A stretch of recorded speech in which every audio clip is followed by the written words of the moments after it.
ধন্যবাদ দেই। একটি বছর পরে আমরা সুন্দর একটি দিন আমরা পেয়েছি, কারণ ঈশ্বর আমাদেরকে বাঁচিয়ে রেখেছেন, তাই আমরা পেয়েছি।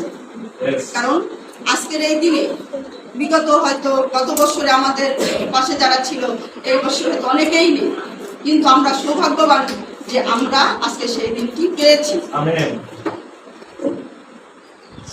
আসলে প্রভুর এই দিনটা আসলে এমন একটি তাৎপর্য দিন যে এটার ব্যাখ্যা খুব সাধারণভাবে আমরা সাধারণ মানুষ হিসাবে আমরা করতে পারি না। আজকের দিনটা যদি আমরা বাংলায় বলি তাহলে এটা পূর্ণ শুক্রবার বা ভালো শুক্রবার, আর যদি ইংরেজিতে বলি তাহলে এটা গুড ফ্রাইডে।